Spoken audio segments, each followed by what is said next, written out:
Welcome to PICO Interactive. Our headsets are built with your business in mind. For this video, we'll be using the Neo 3 Pro model to show the main features and get you set up with your new headset. This is one of our 4K headsets with 6 degrees of freedom, 60 OF, and is part of our portfolio of headsets available at PICO. In this video, we will cover the basics to get you started with your new headset. Let's first take a look at what is inside the box. Along with your new virtual reality headset, you will also find two 60 OF controllers with batteries, 2 wrist straps, a charging cable, power adapter, and user manual. The first thing you will need to do is charge your headset. To do this, simply take the charging cable and plug it into your headset here. You can plug the other end into any USB port, or you can use the provided power adapter to charge your headset via an electrical outlet. Please note, on both the Neo 3 Pro and Neo 3 Pro I headsets, the charging port is located on the top of the headset.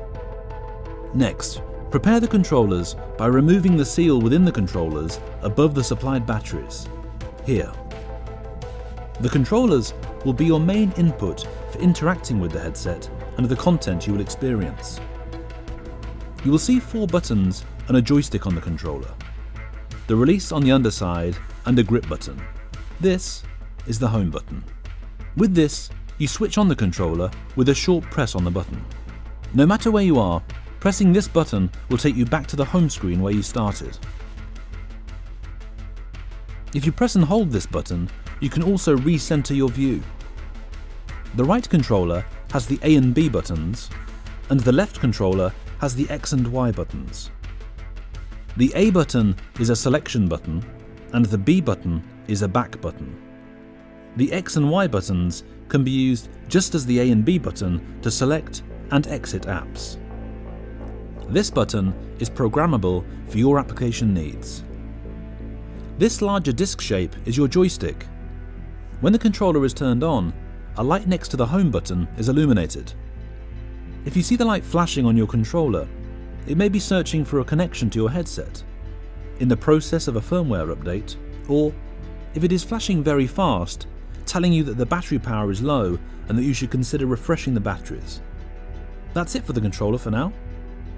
Now, let's familiarize ourselves with the headset. The first thing to do is carefully remove the protective covers from the front of the headset, the back of the strap, and from the lenses. An important note to avoid damaging the screen: do not expose the lenses to sunlight or other bright lights, as this may result in permanent damage. The Neo 3 Pro and Pro I models already come with an Elite strap. Here, on the back of the strap, you will find the battery for the headset. This allows for a more balanced fit, which is perfect for longer sessions in VR. To adjust for a comfortable fit, turn the knob at the back of the strap. The rubber strap can also be adjusted for a better fit. The Neo 3 Pro and Neo 3 Pro I has a camera component that can be used in application development. On the side of the headset, here, you will find a similar set of buttons to the controller. The home button takes you to the home screen and allows you to recenter the headset or wake it from sleep mode. The button in the middle, here, is how you confirm a selection if you are not using the controller. This button, just like the one on the controller, is programmable for use within your own apps as a developer. The great thing about having these functions on the headset is you can go controller free if you want to. Simply do not pair the controller on startup. Use these buttons here and move your head to direct the crosshairs over your intended selection. On top of the headset, we will start with the most important button of all, the power button. To power on, press this button for approximately 2 seconds. You will see a small light glow right next to this button to indicate it is turned on. To power off, press and hold for approximately 5 seconds. If you have the headset on at this time, you will see the PICO logo animate and fade out. If you need to reset the headset for any reason, you can do so by pressing this same button for 10 seconds. Handy tip: you can also tap this button to set your headset into sleep mode, while still powered on to help conserve battery when not in use. Next to the power button is the USB-C port. As you saw earlier, this is where we plugged in our cable to charge the headset. Here is the DisplayPort cable port, and behind it is where you secure it with a specially made screwdriver. Please note, the DP cable is sold as a separate accessory. You will find the volume adjustment here on the bottom. If you want to use headphones, you'll find an audio jack here. Built-in speakers are located here in the straps. The microphone is located here. In addition to the features of the Neo 3 Pro, the Neo 3 Pro i model offers 8 GB of RAM and built-in eye tracking. With Tobii eye tracking technology, the Pro i is designed to deliver exceptional insights and enhance the all-round use of the headset.